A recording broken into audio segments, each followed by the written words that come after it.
South India shopping mall the wedding మంత్ర సరికొత్త wedding collection south India shopping mall.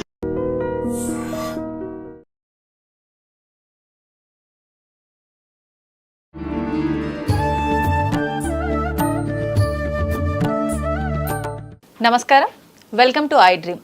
ధర్మ మార్గం కార్యక్రమానికి స్వాగతం. నేను వివిజిత. ప్రస్తుతం మనతో పాటు ఉన్నారు ప్రముఖ జ్యోతిష్యులు బ్రహ్మశ్రీ చేబిఎం కిరణ్ శర్మ గారు. ఇప్పుడు వారితో మాట్లాడి మరిన్ని విషయాలు తెలుసుకుందాం. నమస్కారం అండి. సర్వే జనా సుఖినో భవంతు, అష్టైశ్వర్య ప్రాప్తిరస్తు, దీర్ఘ సుమంగళీ భవ, లేదా కళ్యాణమస్తు. థ్యాంక్ యూ అండి. మంత్రం, మనం ఏ పూజ చేసినా ముఖ్యంగా మంత్రాన్ని తీసుకుంటాం. కానీ మంత్రం చెప్పే విధానం, చదివే విధానం కూడా ఖచ్చితంగా కరెక్ట్గా పలికే విధానం అంతా బాగుండాలి అంటుంటారు, లేదంటే దోషం వస్తుంది. నిజంగా మంత్రానికి అంత శక్తి ఉందంటారా? అసలు ఎటువంటి మంత్రమైనా చదివితే దానివల్ల మనకు ప్రయోజనం కలిగే అవకాశం ఉంటుందంటారా? మంచి ప్రశ్న. అంటే మీకు ఈ చిన్న ఇంటర్వ్యూలో చెప్పే అవకాశం కష్టం, కానీ ప్రయత్నం చేస్తాను, మీకు వివరించే ప్రయత్నం చేస్తాను నేను. అలాగే. సో భగవంతుడు మంత్రాధీనం, భగవంతుడు మంత్రానికి ఆధీనంలో ఉంటాడు. ఆ మంత్రం అనేది బ్రాహ్మణుడికి ఆధీనంలో ఉంటుంది. జగత్తు మొత్తం కూడా భగవంతుడిలో ఉంటే, భగవంతుడు మంత్రంలో ఉంటే, మంత్రం బ్రాహ్మణుడి చేతిలో ఉంటుంది, బ్రాహ్మణుడి నోట్లో ఉంటుంది. అందుకనే మంత్రానికి బలం ఎక్కువ అని అర్థం. అంటే మంత్రం అనేది ఒక పాజిటివ్ వైబ్రేషన్, అలాగే నెగిటివ్ వైబ్రేషన్ కలిగిస్తుంది. అంటే తాంత్రికమైనటువంటి వార్తలు, ఈ మధ్య మన వార్తలు వింటున్నాం, వామాచారము, ఇది పంచమకారాలు, మధువు, మద్యము, మాంసము, కొంతమంది ఇట్లాంటి శోకాలు చెప్తూ ఉంటారు. సో కాబట్టి ఇవన్నీ నేను పేరు ఉటంకితలే, కానీ ఈ వామాచార పూజలు, తాంత్రిక పూజలలో మంత్రాలు వేరు. అవి మనకి సరిపడవు. లౌకికమైనటువంటి కలియుగంలో మనకు అవి సరిపడే అవకాశం లేదు. మీరు అడిగిన ప్రశ్న, మంత్రానికి బలం ఉంటుందా? మీకంటే ఇంకా నేనే ఒకటి చెప్తాను, మంత్రాలకి చింతకాయలు రాలుతాయా? మీరు అడిగే ప్రశ్న అది అనుకుందాం ఒక రకంగా. సో మంత్రాలు చింతకాయలు రాలుతాయి? ఎస్, నేను ఎస్ అంటా. నేను మంత్రానికి చింతకాయలు రాలుతాయి, ఖచ్చితంగా రాలుతాయి.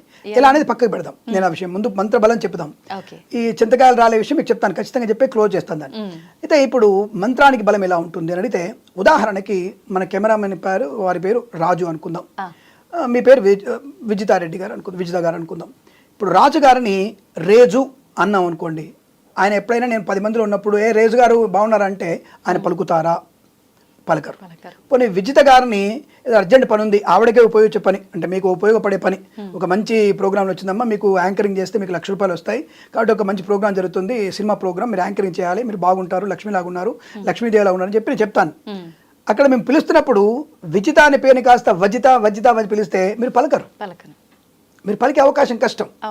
ఎలాగైతే మీ ఇద్దరి, ఒక కెమెరామెన్కు ఒక యాంకర్ గారు ఉన్నటువంటి పేర్లని మనము తేడా పలికినప్పుడు, ఆఫ్టర్ ఆల్ మనుషులం మనం, ఆఫ్టర్ ఆల్ మనుషులమే మనం పేరు పిలువ పలకనప్పుడు, భగవంతుడు అనేవాడు మంత్రాధీనుడు భగవంతుడు ఎలా పలుకుతాడు? ఉదాహరణకి గణానాన్త్వా గణపతిగుం హవామహే కవిం కవీనాముపమశ్రవస్తమం జ్యేష్ఠరాజం బ్రహ్మణాం బ్రహ్మణస్పద ఆనశృణ్వన్నోతిభి సీదసాదనం. ఇది మంత్రం. దీంట్లో అనుదాత్త ఉదాత్త స్వరాలు ఉన్నాయి. ఈ అనుదాత్త ఉదాత్త స్వరాల్ని ఎక్కడ నొక్కి చెప్పితే అక్కడ ఆ మంత్రం యొక్క ప్రతిఫలం బాగా ఉంటుంది, దాని అర్థం ఒక పలుకుతుంది. ఎలాగైతే విజితను విజిత అని పిలిచాను, లేదా రాజుగారిని రాజు అని పిలిచాను, అక్కడ మాత్రం దాని బలం ఉంటుంది. ఆ బలం వల్ల ప్రయోజనం కలుగుతుంది, స్వప్రయోజనం కావచ్చు, మిగతా వాళ్ళకి ప్రయోజనం కావచ్చు, శుభ ప్రయోజనమే కలుగుతుంది. మంత్రం వల్ల అప్రయోజనం కలగదు, శుభ ప్రయోజనమే కలుగుతుంది. అలాంటప్పుడు మంత్రాన్ని ఇష్టం వచ్చిన పలకడం ఎలా వచ్చింది? నాకు తెలిసినంత వరకు 2000 సంవత్సరం అనుకుంటాను, పరమ పవిత్రమైనటువంటి గాయత్రి మంత్రాన్ని భ్రష్టు పట్టిస్తున్నారు అందరూ కూడా. ఫోన్లలో రింగ్ టోన్లు, ఓం భోర్భువస్వ పలకడం కూడా దోషమే, నాకు అది పాపం తగులుతుంది, అటువంటి అసభ్యమైనటువంటి దాంట్లో పలుకుతున్నారు. కొంతమంది వచ్చేసి, ఏమండి ఆడవాళ్ళు పలకకూడదని వేదమే చెప్తోంది. ఏమండి మీరు సావిత్రి మీకు అమ్మవారే కదా, ఆవిడ ఆడపిల్లే కదా, గాయత్రి ఆడపిల్లే కదా, అటువంటి అమ్మవారితో మంత్రాలను మేము చదివితేమేంది? ఏంటి సావిత్రి అమ్మవారితో నువ్వు పోల్చుకుంటావా? గాయత్రితో నువ్వు పోల్చుకుంటావా? నువ్వు కనీసము ఆడపిల్లలకి ఇబ్బంది వచ్చినప్పుడు ఇంట్లో అన్ని ముట్టుకొని అన్ని రకాలుగా పనులు చేస్తున్నాం మనం.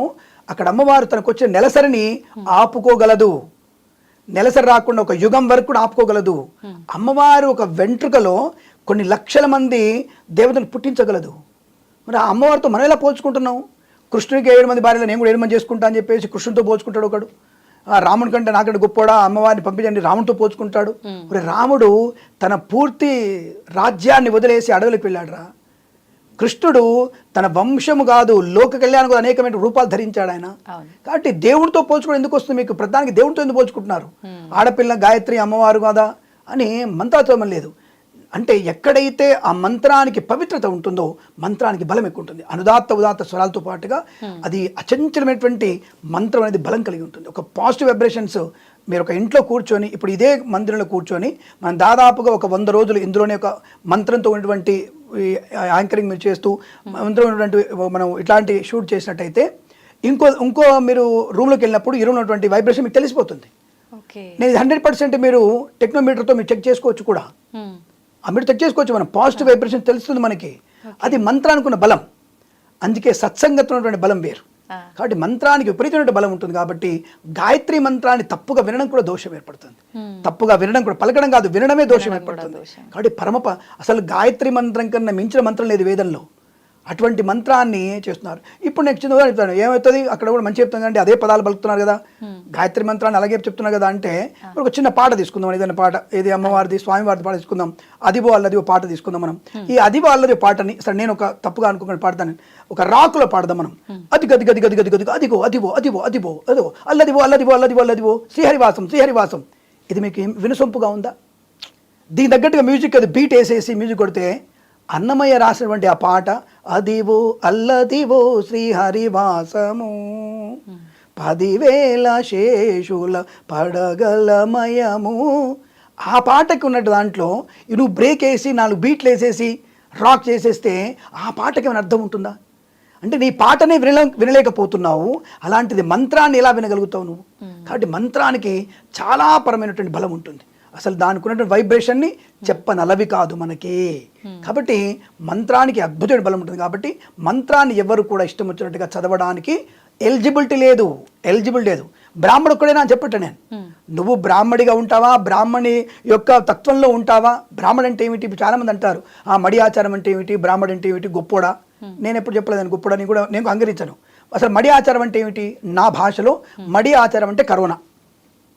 మడి ఆచారం అంటే ఏంటి అంటే కరోనా టైం మీరు ఏం చేశారు ఫస్ట్ నాకు చెప్పండి. ప్రారంభం నుంచి పొద్దున్న లేవగానే ఏం చేశారు? కరోనాలో పాల ప్యాకెట్ తెస్తారు మీరు కదా, అందరికీ దూరంగా ఉండడం, నమస్కారం ఎలా పెట్టేవాళ్ళు, 3 మీటర్ అంటే సైన్ చెప్పింది 3 మీటర్ డిస్టెన్స్ అంతే, కడగడం, కూరగాయలు కడగడం, ప్యాకెట్ కడగడం. బయట నుంచి మీరు వచ్చారు ఏం చేయమని చెప్పారు? డైరెక్ట్గా బాత్రూంలోకి వెళ్ళు, బట్టలు నానబెట్టు, దాన్ని వేడి నీళ్ళు వేసేసి కడుక్కొని బయటకు వచ్చి మళ్ళీ పొట్టులు దుచ్చుకొని కాసేపు నువ్వు శానిటైజర్ కొట్టుకో. అప్పుడు వచ్చేసి అమ్మకో నాన్నకు దండం పెట్టి అది భోంచేయి. అంతే కదా. ఇదే మడి అంటే. మడి అంటేనే కరోనా. కరోనాకి మరొక పర్యాయ పదం నా మడి. సింపుల్.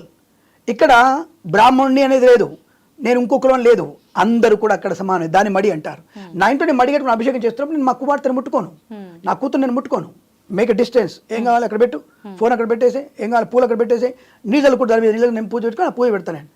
అది మడి ఆచారం. అది అలా చెయ్యాలి. దాన్ని పొద్దున లేవాలి, నాన్న లేవాలి. ఇప్పుడు చేసినటువంటి కొంతమంది బ్రాహ్మణులు ధూమపానం, మద్యపానం, మాంసాహార భోజనం, వామాచారం, దీనివల్లనే కదా భ్రష్టు పట్టిపోయింది. కాబట్టి ఇక్కడ మనం అనుకునేటువంటి ఈ యొక్క మంత్రం అంతా కూడా ఎక్కడెక్కడైతే మనకు బలంగా ఉంటుందో ఆ మంత్ర బలము చేత చుట్టూన్న వాతావరణం మొత్తం కూడా శుభకరంగా ఉంటుంది. ఖచ్చితంగా చూసుకోండి మీరు. ఎక్కడెక్కడైతే మీకు ఇంటి ముందు ముగ్గు, ఇంటి ముందు పూలు కట్టున్నాయో చూడగానే అబ్బా ఇంట్లో పూజ జరుగుతున్నట్టుందిరా, ఇది బ్రాహ్మణ ఇంట్లో రోజు అలాగే ఉంటుంది. ఎందుకు? నిజమైనటువంటి బ్రాహ్మణుడు తన అభిషేకము, తన అర్చన, తన స్వామివారి పూజ, భార్యాభర్తల మధ్య ఎప్పుడు అసలు మంత్రాలను చదువుతున్న వాడు అసలు భార్యాభర్తలు ప్రతిరోజు కలవకూడదు. దానికి ఒక విధి విధానం ఉంది. ఏకాదశి కలవకూడదు, అమావాస్య కలవకూడదు, పౌర్ణమి కలవకూడదు, అష్టమి కలవకూడదు, మంగళవారం కలవకూడదు. అంటే భార్యాభర్తలు కూడా ఒక దగ్గర ఉండకూడదు. మరి ఇంత బలమైనటువంటిది ఆ యొక్క వర్ణ వ్యవస్థలో అక్కడ మంత్రం చెప్పుకుంటే బలం ఎక్కువ ఉంటుంది. దానికి మీతో ఉండకూడదా? ఇటువంటివన్నీ నువ్వు పాటించు, ఆ మంత్రం నీ ఆధీనం అవుతుంది. అప్పుడు నీకు కులమతాలతో పని లేదు. మాకు దాన్ని పాటించాలిగా. ఆయన పొద్దున్న లేవగానే పిజ్జా ఆర్డర్ ఇచ్చేసేయి, బ్రష్ కూడా వేసుకోకముందే ఫొట్టు కొట్టు, ఏదవుతుంది ఇడ్లీ చెప్పు, ఆర్డర్ చెప్పు, మసాలా వడ చెప్పు. బయట ఉంది వాడు ఉమ్మేసి పెట్టాడా, నాచి పెట్టాడా, లేకపోతే ఇంకా చోటగాసి పెట్టాడా, ఎలా తింటున్నా ఆ కిచెడు ఏం కలిపాడు వాడు, బొద్దింకి వస్తే చచ్చిపోయి తీసి పక్కన పడేశాడా, బల్లి వస్తే తీసి పడేశాడా, లేదుగా. నీకు చూసావా అంటే ఓపెన్ కిచెన్ ఇప్పుడు కనబడుతున్నాయా? జొమాటోనో ఇంకోటో నీ పేరు చెప్పట్లే. అంటే ఆర్డర్ చేసేటువంటి వ్యక్తిత్వంలో ఎలా ఉందో పదార్థం, అది విషతుల్యం కాదా? అది వద్దన్నాం. శుచిగా నువ్వు వండుకొని నువ్వు నైవేద్యం పెట్టి అమృతమైనటువంటి పదార్థం తిను. దానికి కూడా మంత్రం ఉంది. అప్పుడే గాయత్రి మంత్రంతో ప్రోక్షణ చేయాలన్నాన్ని, పవిత్రత కావాలి దానికి. ఆ పవిత్రమైన దాన్ని స్వామివారి నివేదన చేయాలి. ఓం ప్రాణాయ స్వ, ఓం అపానాయ స్వ, ఓం యానాయ స్వ, ఉదానాయ స్వ, సమానాయ స్వామి పెట్టి అది అమృతం అవుతుంది. మళ్ళీ వెంటనే అంటాడు, ఎవరు కొంతమంది ఉంటారు నాస్తికులు ఉంటారు కొంతమంది, ఏమండి దేవుడు తింటే మీకు మిగులుతుందా, మరి దేవుడు తింటే ప్రపంచం మిగులుతుంది ఆయన, నీ మేకలు గొర్రెలు కూడా మిగలవు. ఆయన శ్వాస పీలుస్తాడు దాంతో, ఆయన శ్వాస మార్గాన్ని తీసుకుంటాడు దాన్ని, అంతే తీసుకొని నీకు ఆ ప్రసాదాన్ని అంటే దానికి అమృతంగా నీకు ఇచ్చేస్తాడు. ఆ అమృతం తినడం వల్ల నువ్వు ఆరోగ్యవంతుడు అవుతావు. ఆరోగ్యవంతుడు సిద్ధి పొందుతాడు. సిద్ధి పొందినవాడు లక్ష్మిని పొందుతాడు. లక్ష్మి పొందినవాడు ఆనందంగా ఉంటాడు. ఆనందంగా ఉన్నవాడు ఆరోగ్యంగా ఉంటాడు. ఆరోగ్యంగా వాడు స్వర్గలోకానికి శాశ్వతంగా వెళ్తాడు. ఇది కదా మన సనాతనంలో ఉంది. దీన్ని పట్టించుకోకుండా ఇష్టమైనట్టు మాట్లాడితే ఎక్కడ మీరు మంత్రానికి బలం చెప్తే ఎట్లా? వేద మంత్రాలు మేము చదువుకోవద్దా? మంత్రాల బదులు శ్లోకాలు ఉన్నాయి, శ్లోకాల బదులు అష్టోత్తరాలు ఉన్నాయిగా, అవి చదువుకోవచ్చుగా. అమ్మో మాకు మంత్రమే కావాలి. ఇప్పుడు మీరు చేసేటువంటి మీకు అడగడం వచ్చు, ఏ ప్రశ్న అడగాలో మీకు తెలుస్తుంది, అది కెమెరామెన్కి తెలియదుగా. ధార్మికుడు అంటే నువ్వు దాంట్లో చదువుకున్నావు, ఈ ప్రశ్న అడగాలి, కిరణ్ శర్మ వస్తాడు, ఇవి అడగాలి మనం, అది కెమెరామెన్ గారు అడగొచ్చుగా. ఎందుకంటే ఆయన వృత్తి ఏంటి? నేను 16Kలో పెట్టాలా, నేను 4Kలో పెట్టాలా, దీన్ని ఎంత తీసుకోవాలి, ఎంత లెంత్ కావాలి, నాకు యాంకరింగ్ని ఎలా చూపించాలి, అది ఆయన వృత్తి. దాంట్లో పర్ఫెక్షన్ ఆయన. నేను దాంట్లో జోక్యం చేసుకోలేను, మీ దాంట్లో జోక్యం చేసుకోలేను. అలాగే మీరు చెప్పేటువంటి మంత్రాల్లో మీరు జోక్యం చేసుకునే అవకాశం ఉండదు. ఇది మంత్రం యొక్క బలం. ఇది తెలుసుకుంటే సుఖము, సంతోషం, ఆనందం. ఇప్పుడు మీకు చింతకాయలు రాలతాయి విషయం గురించి చెప్పాల్సిన అవసరం, చాలా మంది వెయిట్ చేస్తున్నారు దాని గురించి. ఇప్పుడు నేను ఒక మంత్రం చెప్పాను చదివడానికి. ఇప్పుడు అడవిలో వెళ్తున్నాం మనం, మంత్రం చదువుకుంటూ వెళ్తున్నాను నేను. ఏదో ఓం నమో భగవతే రుద్రాయ, ఓం నమస్తే రుద్రమన్యవ ఉతో తైషవే నమ చెప్పుకుంటూ వెళ్తున్నాను. చింత చెట్టు కనపడింది నాకు, చింత చెట్టే కనపడింది. బ్రహ్మాండ చింతకాయలు కాలే, ఒక పండు లాంటి పండు చింతకాయ తింటే బాగుండు అనిపించింది. అక్కడ వెయిట్ చేస్తున్నాను, మంత్రం చదువుతున్నాను. నాకు చెట్టు ఎక్కరాదు, గోచు ఉంది, గోచు ఊడిపోతే కష్టం కదా, ఎక్కలేను. మరి ఏం చేయాలి? మంత్రం చదవడం వల్ల అటు నుంచి ఒక బలిష్టమైనటువంటి ఒక వ్యక్తి వెళ్తూ ఉంటాడు. అయ్యగారు ఎక్కడ నిలబడ్డావు నువ్వు అడుగుతారు. ఏలైనా చింతకాయ బాగున్నాయి కదా అంటే, చింతకాయలు కావాలి నా అయ్యగారు అంటాడు. అవునయ్య 2 చింతకాయలు కావాలి నాకు, బాగున్నాయి తిందామని. సరే అయ్యగారు నువ్వు కూర్చో అయ్యగారు, నేను ఎక్కి తెంపుతాను చెప్పేసి వాడికి తెంపి బ్రాహ్మడు కొంత ఇచ్చి అతను కొంత తీసుకుంటాడు. అంటే మంత్రం వల్ల ఏమిటి? ఇప్పుడు ఏమంటారంటే మంత్రం వలన ఎవడో వచ్చాడు కాబట్టి ఎక్కాడు, నా మంత్రం వల్ల ఆ ఎక్కడో వెళ్ళాల్సిన వ్యక్తి ఇటువైపు వస్తాడు. ఎటువైపు వెళ్ళిన వ్యక్తి షార్ట్ కట్ అనుకుంటాడో లేకపోతే మంచి రోడ్ అనుకుంటాడో, ఇటువైపు వచ్చేసి 5-6 గంటల ముందు రానటువంటి వ్యక్తి ఇప్పుడు ఎందుకు రావాలి? ఇప్పుడు ఎందుకు రావాలి? నా మంత్రం వల్ల వచ్చాను అనుకుంటా నేను. ఇప్పుడు నువ్వు నాస్తికుడివి, అతడు వెళ్ళాడు వచ్చాడు, నువ్వు అంటావు నాస్తికుడివి. నా మంత్రం వల్ల నేను అంటాను, నువ్వు రైట్ అని వెళ్ళాలనుకుంటున్నావో నా రైట్ నేను అనుకుంటాగా. ఇది మంత్రం యొక్క బలం అంటాను. మంత్ర బలం వల్ల ఎక్కలేకపోయినా ఇతరుల ద్వారా చింతకాయలు రాలుతాయి. నీకు కావాలి చింతకాయలు రాలడమే, అంతేగాని నువ్వు ఎక్కి తెంపావా పక్కోటి తెంపడానికి అనవసరం. అది భగవంతుని యొక్క రూపకల్పన. ఎవరి నుంచి ఆ పని చేయించాలో మంత్రము చేత నీ సంకల్పం గట్టిగా ఉంటే తప్పకుండా ఆ చింతకాయలు నీ ఒళ్ళోకి వచ్చేస్తాయి. ఇది ఖచ్చితంగా జరుగుతుంది. అందుకే సత్సంకల్పం ఉండాలి, సన్మంత్రం ఉండాలి, మంచి మంత్రం ఉండాలి. అప్పుడే మనకి శుభయోగాలు కలుగుతాయి, ఆనందయోగం తప్పకుండా ఉంటుంది, అష్టైశ్వర్య ప్రాప్తి కూడా ఉంటుంది. నమ్మకం ఉండాలండి, ఖచ్చితంగా మంత్రంలో ఒక బలం ఉండాలి, తప్పకుండా ఫలితం ఉంటుంది. సంతోషం అండి, ధన్యవాదాలు. శుభమస్తు, అష్టైశ్వర్య ప్రాప్తిరస్తు. తవ్వండి, తవ్వుతూనే శివలింగం సరే దాన్ని అట్లా కప్పేసేయండి, చూపించదండి. Krishna is there. మూర్తి పూజ కాదు, సాక్షాత్ బ్రజేంద్ర నందన భగవాన్ ఉన్నారు మూర్తిలో. ఏమీ ఆశించకుండా ఆరాధించే వాళ్ళు కూడా ఉన్నారా ప్రభుజీ? నిజమైన భక్తి అంటే మనకు తెలియదు కాబట్టి